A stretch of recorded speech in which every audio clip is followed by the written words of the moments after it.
প্রকৃত নিয়ন্ত্রণ রেখার কাছে মুখোমুখি ভারত চীন সেনা। লাদাখে সংঘাতের পরিস্থিতি। জাতীয় নিরাপত্তা উপদেষ্টা, চিফ অব ডিফেন্স স্টাফ এবং সেনার ৩ বাহিনীর প্রধানকে নিয়ে জরুরি বৈঠক প্রধানমন্ত্রীর।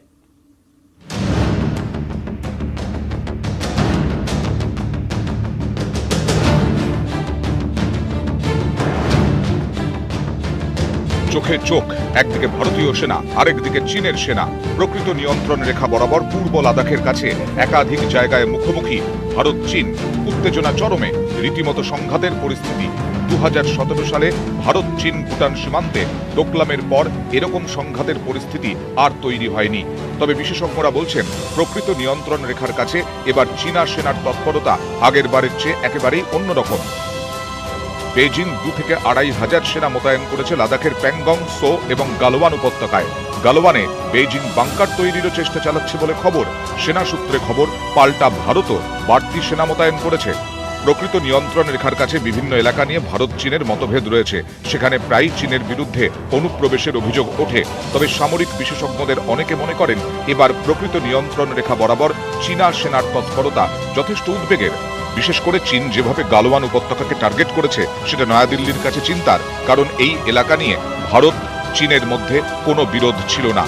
বেশ কয়েকটি গুরুত্বপূর্ণ এলাকায় চীনা সেনা ঢুকেছে। তার মধ্যে গালওয়ান উপত্যকায় চীনা সেনার সংখ্যা সবচেয়ে বেশি। উপত্যকার দারবুক, শায়ক ও দৌলত বেগ ওল্ডি রোডে চীনা সেনার সংখ্যা ক্রমেই বেড়েছে। নিজেদের উপস্থিতি জাহির করতে গত 2 সপ্তাহে এই গালওয়ান উপত্যকায় চীনের সেনা জওয়ানরা প্রায় 100টি তাঁবুও খাটিয়ে ফেলেছেন। ভারতীয় চৌকি KM-120-র আশপাশেও রয়েছে চীনা সেনা। পাল্টা ভারতও আগ্রাসী মনোভাব নিয়ে প্রকৃত নিয়ন্ত্রণ রেখা বরাবর নজরদারি চালাচ্ছে। পূর্ব লাদাখে এই পরিস্থিতির সূত্রপাত গত 5ই মে সন্ধ্যায় প্যাংগং সো এলাকায় চীনের সেনা জওয়ানদের সঙ্গে সংঘর্ষ হয় ভারতীয় সেনার। দুপক্ষ মিলিয়ে 100 জন সেনা আহত হন। এরপর 9 মে সিকিমের নাকুলায় মুখোমুখি সংঘর্ষে জড়ায় দুদেশের সেনা। সিকিম ও লাদাখে ভারত চীন সীমান্তবর্তী এলাকায় চীনা বায়ুসেনার হেলিকপ্টারের গতিবিধিও ধরা পড়ে। নয়াদিল্লি অভিযোগ করে, সীমান্তবর্তী এলাকায় ভারতীয় সেনার রুটিন নজরদারির ক্ষেত্রে বাধা হয়ে দাঁড়াচ্ছে চীন। চীনের পিপলস লিবারেশন আর্মির বিভিন্ন কাজকর্মের জেরে লাদাখ ও সিকিমে প্রকৃত নিয়ন্ত্রণ রেখার কাছে বিভিন্ন এলাকায় ভারতীয় সেনার সীমান্ত রক্ষার কাজে বাধা পাচ্ছে। এতে অবশ্য চীনা সেনার তৎপরতা বিন্দুমাত্র কমেনি, উল্টে বেড়েছে উত্তেজনাও। রক্তচাপ বেড়েছে নয়াদিল্লির। পরিস্থিতি এমন পর্যায়ে পৌঁছেছে যে মঙ্গলবার জাতীয় নিরাপত্তা উপদেষ্টা অজিত ডোভালের সঙ্গে বৈঠক করেন প্রধানমন্ত্রী নরেন্দ্র মোদী। বৈঠকে ছিলেন chief of defence staff general Bipin Rawat এবং সেনার 3 বাহিনীর প্রধানও। বিদেশ সচিব হর্ষবর্ধন শ্রীংলার সঙ্গেও আলাদা বৈঠক করেন প্রধানমন্ত্রী। এর আগে চিফ অব ডিফেন্স স্টাফ এবং সেনার 3 বাহিনীর প্রধানের সঙ্গে বৈঠক করেন প্রতিরক্ষা মন্ত্রী রাজনাথ সিংও। গত 5ই মে সংঘর্ষের ঘটনার পর থেকে ভারত চীনের মধ্যে 6 বার বৈঠক হয়, কিন্তু তাতে কাজ হয়নি। বিশেষজ্ঞদের মতে এবার দরকার কূটনৈতিক হস্তক্ষেপ। নিউজ 18 বাংলা। লাদাখে নদীর দুপারে মুখোমুখি দুদেশের বাহিনী, চড়া সুর চীনের। লাদাখে প্রকৃত নিয়ন্ত্রণ রেখায় প্রস্তুত ভারতও। চীন লাদাখের প্রকৃত নিয়ন্ত্রণ রেখার উপারে সেনা ও যুদ্ধাস্ত্র মোতায়েন বাড়ালেও ভারতও পাল্লা দিয়ে সেনা মোতায়েন বাড়াবে। প্রতিরক্ষামন্ত্রী রাজনাথ সিং এর সঙ্গে সামরিক বাহিনীর শীর্ষ কর্তাদের বৈঠকে এই সিদ্ধান্তই হয়েছে। ইতিমধ্যেই চীনা প্রেসিডেন্ট শি জিনপিং এর নির্দেশ, উদ্ভূত পরিস্থিতিতে যে কোনো মুহূর্তের জন্য তৈরি থাকুক সেনাবাহিনী। পরিস্থিতি সামাল দিতে তৎপর ভারতও। লাদাখ নিয়ে জরুরি বৈঠক করেন প্রধানমন্ত্রী নরেন্দ্র মোদী।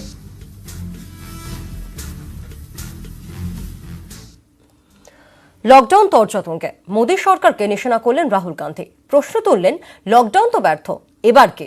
পাল্টা আসরে নেমে সুর চড়ালেন মোদী মন্ত্রিসভা সদস্য প্রকাশ জাভড়েকর। তাঁর অভিযোগ, করোনার আবহে সস্তা রাজনীতি করছেন রাহুল। লকডাউন তর্জা তুঙ্গে, লকডাউন ব্যর্থ, এবার কি? সস্তার রাজনীতি করছেন রাহুল। গত শুক্রবার সোনিয়া গান্ধীর ডাকে বিজেপি বিরোধীরা বৈঠক করেন। এর 3 দিন পরেই আসরে নেমে পড়লেন রাহুল গান্ধী। করোনা মোকাবিলায় লকডাউনকে অস্ত্র করেছেন নরেন্দ্র মোদী। সেই লকডাউনকে ব্যর্থ বলে দাবি করলেন রাহুল। 4 लॉकडाउन हो गए, तकरीबन 60 दिन हो गए। हिंदुस्तान पहला देश है जो बीमारी के बढ़ते वक्त लॉकडाउन बंद कर रहा है। तो ये बात क्लियर है, स्पष्ट है कि हिंदुस्तान का लॉकडाउन फेल हुआ है। দেশ জুড়ে লকডাউনের 2 মাস পার, কিন্তু করোনা আক্রান্তের সংখ্যা 3 দিনই বাড়ছে। এই পরিস্থিতিতে নরেন্দ্র মোদীকে নিশানা করে মঙ্গলবার টুইটও করেন রাহুল গান্ধী। লেখেন, 2 মাস আগে লকডাউন ঘোষণার সময় প্রধানমন্ত্রী বলেন 21 দিনের মধ্যে করোনা যুদ্ধে জয়ী হব। 60 দিনের বেশি হয়ে গেল, প্রতিদিনই আক্রান্তের সংখ্যা দ্রুত গতিতে বাড়ছে। লকডাউন ভাইরাসকে হারাতে পারেনি। কেন্দ্রের কাছে প্রশ্ন, এবার কি সরকারের প্ল্যান বি কি? সম্প্রতি এইমসের ডিরেক্টর সতর্ক করে বলেন, ভারতে করোনা আক্রান্তের সংখ্যা শিখরে পৌঁছতে পারে জুন জুলাই। বিশ্ব স্বাস্থ্য সংস্থারও সতর্কবার্তা, তাড়াহুড়ো করে লকডাউন শিথিল করলে যেসব দেশে সংক্রমণের হার কমেছে সেখানে ফের করোনা আরও ভয়াবহভাবে ফিরে আসতে পারে। এই প্রেক্ষাপটেই রাহুল গান্ধীর কটাক্ষ, বিশ্বে ভারতই একমাত্র দেশ যেখানে করোনা আক্রান্তের সংখ্যা যখন দ্রুত গতিতে বাড়ছে তখন লকডাউন শিথিল করা হচ্ছে। পাল্টা রাহুলকে জবাব দিতে দেরি করেনি বিজেপি। कांग्रेस ऐसे समय भी राजनीति करने से बाज नहीं आ रही है। आज की राहुल गांधी की प्रेस कॉन्फ्रेंस इसी का उदाहरण है, और बयान भी जो दिया वो भी गलत था। मैं उनको समझाना चाहता हूं कि जब लॉकडाउन लगा तब 3 दिन में संक्रमण की संख्या डबल हो रही थी। आज ये दर कम होकर 13 दिन लगते हैं डबल होने के लिए। লকডাউন নিয়ে মঙ্গলবার এভাবেই জাতীয় রাজনীতিতে পারদ চড়ে। নিউজ 18 বাংলা। ঝড়ে বিধ্বস্ত এলাকায় মোবাইল পরিষেবা সচল রাখতে উদ্যোগ। যে কোনো সার্ভিস প্রোভাইডারের সিগন্যাল ব্যবহার করতে পারবেন গ্রাহকরা। ঝড়ে বিপর্যস্ত এলাকার জন্য এই ব্যবস্থা।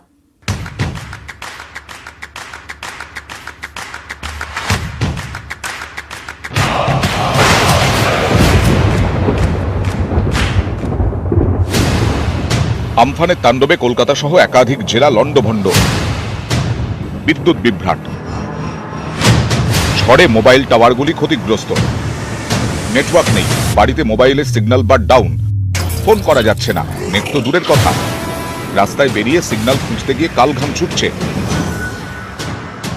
দুর্গত এলাকায় বিপর্যস্ত এই মোবাইল পরিষেবা সচল করতে উদ্যোগ নিয়েছে cellular collars association of India. আপাতত যে কোনো সার্ভিস প্রোভাইডারের নেটওয়ার্কই ব্যবহার করতে পারবেন গ্রাহকরা। ধরা যাক বিএসএনএল এর গ্রাহক, তার এলাকায় বিএসএনএল এর নেটওয়ার্ক নেই কিন্তু জিওর নেটওয়ার্ক রয়েছে। এক্ষেত্রে ফোনের সেটিংসে যান, মোবাইল নেটওয়ার্কে ক্লিক করুন, ম্যানুয়ালি নেটওয়ার্ক সার্চ করুন, অন্য যে নেটওয়ার্ক পাচ্ছেন সেটা বাছাই করুন, ব্যাস আপনার মোবাইলে টাওয়ার চলে আসবে। কথা বলতে পারবেন, ইন্টারনেট ব্যবহার করতে পারবেন। এই পদ্ধতিকে বলে ইন্ট্রা সার্কেল রোমিং। বিদ্যুৎ বিভ্রাট সঙ্গে ঝড়, দুয়ের জেরে কলকাতা ২ পরগনায় মোবাইল পরিষেবা সবচেয়ে বেশি ক্ষতিগ্রস্ত। তাই Reliance Jio, Vodafone idea, Airtel, BSNL একসঙ্গে এই ইন্ট্রা সার্কেল রোমিং পরিষেবা দেওয়ার সিদ্ধান্ত নিয়েছে। মোবাইল পরিষেবা স্বাভাবিক না হওয়া পর্যন্ত দুর্গত এলাকায় এই সুবিধে মিলবে। ভয়েস কল, ইন্টারনেট সবকিছুই করা যাবে।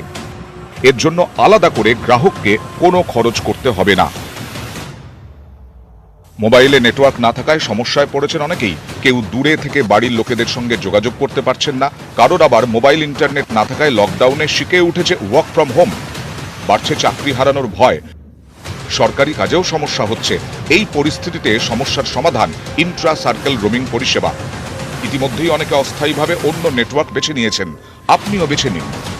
নিউজ 18 বাংলা। এই কলকাতার বুকে তৈরি হচ্ছে আরেকটা কলকাতা। সেই কলকাতা মৃত গাছেদের সমাধিক্ষেত্র। আমফানে ধাক্কায় লুটিয়ে পড়েছে বহু বড় বড় গাছ। সেসব গাছ জমা হচ্ছে শহরের 3 প্রান্তে।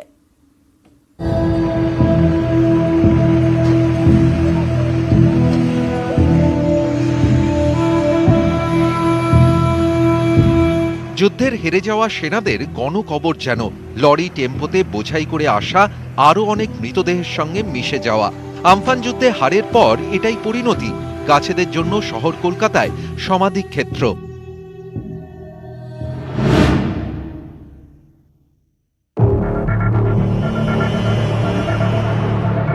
মিলন মেলার পিছনে, টালা ট্যাঙ্কের পিছনেও ধাপার মাঠ, এই 3টি জায়গা গাছেদের নতুন সমাধিক্ষেত্র।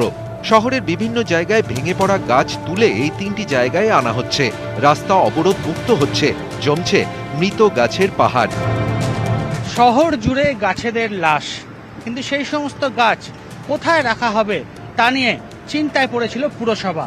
অবশেষে পুরো প্রশাসন সিদ্ধান্ত নিয়েছে যে সমস্ত গাছ পড়ে গিয়েছে সেই সমস্ত গাছ কেটে সায়েন্স সিটি সংলগ্ন যে মিলন মেলা ময়দান সেই ময়দানের পাশে, কিছু ধাপা ময়দান সংলগ্ন এলাকায় আর কিছুটা টালা পার্ক সংলগ্ন এলাকায় রাখা হবে। সোমবারই এই 3টি জায়গা চিহ্নিত করা হয়। এগুলো 2-3টে জায়গা এখন টেম্পোরারি ইয়ার্ড হয়েছে। সাউথে এখানে একটা হলো ধাপায়, একটা হচ্ছে আমাদের মিলন মেলার পেছনে, একটা হচ্ছে নর্থের গাছগুলো ওই টালা ট্যাঙ্কের পেছনে। হ্যাঁ, এই কতগুলো ইয়ার্ড করা হয়েছে, সেখানে এগুলোকে তুলে নিয়ে যাব আমরা। এই সমাধিতে নাম পরিচয় জানানোর ফলক নেই। 2 বছরের গাছের সঙ্গেই মিশে গিয়েছে 200 বছর টিকে থাকা গাছ। কলকাতা পুরসভার হিসাব, আমফানের ধাক্কায় 5000-এরও বেশি গাছ পড়েছে শহরে। পরিবেশ প্রেমীদের একটি অংশ মনে করছেন আসল সংখ্যাটা অনেক অনেক বেশি। বহু বড় গাছও ঝড়ের ধাক্কা সামলাতে পারেনি। কলকাতা পুরসভার সিদ্ধান্ত, ভেঙে পড়া দামি গাছ মিলন মেলায় রাখা হবে। বাকি গাছ জমা হবে ধাপা ও টালা পার্কে। মঙ্গলবার থেকেই পুরোদমে কাজ শুরু। जादवपुर से आ रहे हैं, गाछ लेके आ रहे हैं। सुबह से 2 टिप किए हैं, खाली गाछ है, धापा। রাশিয়ার সেন্ট পিটার্সবার্গ, ইংল্যান্ডের কেন্ট, জার্মানির কোলন। দ্বিতীয় বিশ্বযুদ্ধের স্মৃতি বয়ে বেড়ায় এসব শহরের গণকবর। আয়ারল্যান্ডের রাজধানী ডাবলিন আবার গাছেদের জন্য স্মৃতিফলক রেখে দেয়। সিটি অফ জয়ও এবার সেই পথে সামিল। শহরের বিভিন্ন প্রান্ত থেকে গাছ নিয়ে এই সমস্ত গাড়ি সেগুলো যাচ্ছে বিভিন্ন জায়গায় ফেলতে, অর্থাৎ পুরসভার পক্ষ থেকে গাছ পরিষ্কার করা এবং রাস্তা অবরোধ মুক্ত করতে আমরা দেখতে পাচ্ছি তাদের উদ্যোগ যথেষ্ট সাড়া ফেলেছে। ক্যামেরায় বিপুল ঘোষের সঙ্গে ভেঙ্কটেশ্বর লাহিড়ী, নিউজ 18 বাংলা, কলকাতা। করোনা থেকে বাঁচতে লকডাউন চলছে, তারই মধ্যে রাজ্যে আমফান বিপর্যয়। তবে উত্তর ভারত বা মধ্য ভারতও যে স্বস্তিতে আছে তা নয়। একদিকে করোনা সংক্রমণ বাড়ছে আর একদিকে বাড়ছে তাপমাত্রা। বেশ কিছু জায়গায় চলছে তাপপ্রবাহ, সাবধান করেছে আবহাওয়া দফতর।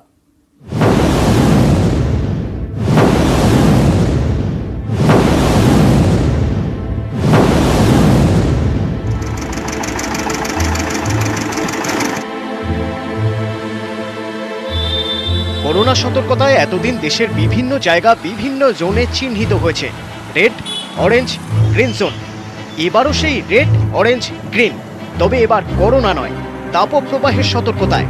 আর সেই তালিকা অনুযায়ী পশ্চিমবঙ্গ গ্রিন জোনে। তবে ছাড় পায়নি হরিয়ানা, চণ্ডীগড়, দিল্লি, রাজস্থান, উত্তরপ্রদেশ, মধ্যপ্রদেশ, মহারাষ্ট্র। আবহাওয়া দপ্তর লাল সতর্কতা জারি করেছে। সাবধানে থাকতে বলছে পাঞ্জাব, ছত্তিশগড়, ওড়িশা, গুজরাট, অন্ধ্রপ্রদেশ, তেলেঙ্গানা, বিহার, ঝাড়খণ্ডকে। আবহাওয়া দপ্তরের পূর্বাভাস, এই সব রাজ্যে আগামী কয়েকদিন তাপমাত্রা 40 ডিগ্রি সেলসিয়াসের আশপাশেই থাকবে। কোথাও কোথাও তা ছাড়িয়ে যাবে 45 ডিগ্রি। রাজস্থানের ছবি দেখুন, রাজস্থানের চুরু। পুলিশ কিন্তু এই গরমেও লড়ে যাচ্ছে। সামাজিক দূরত্ব বিধি মানা হচ্ছে কিনা, মাস্ক পরা হচ্ছে কিনা চলছে চেকিং।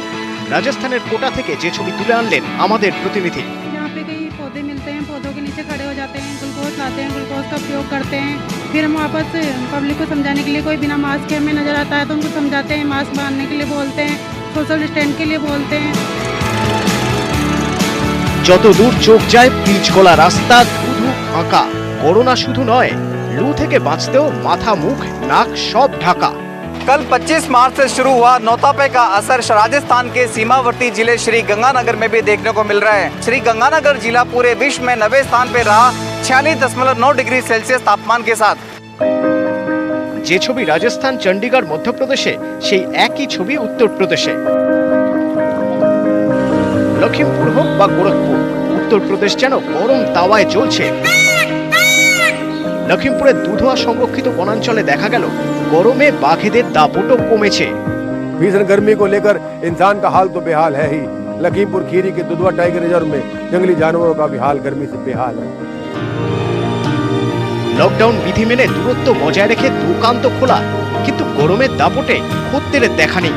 तो गर्मी की जो शिद्दत है वो लोगों को साफ महसूस हो रही है और आने वाला जो अगला हफ्ता है वो भी इसी तरह लोगों को गर्मी से परेशान करेगा।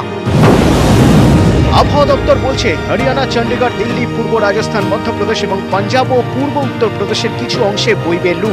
আগামী 2-3 দিন লু বইতে পারে বিহার, ঝাড়খণ্ড, ওড়িশা, মহারাষ্ট্রেও। তাপমাত্রা থাকবে 40 ডিগ্রি সেলসিয়াসের আশপাশে, কোথাও পেরিয়ে যাবে 45 ডিগ্রি। নিউজ 18 বাংলা।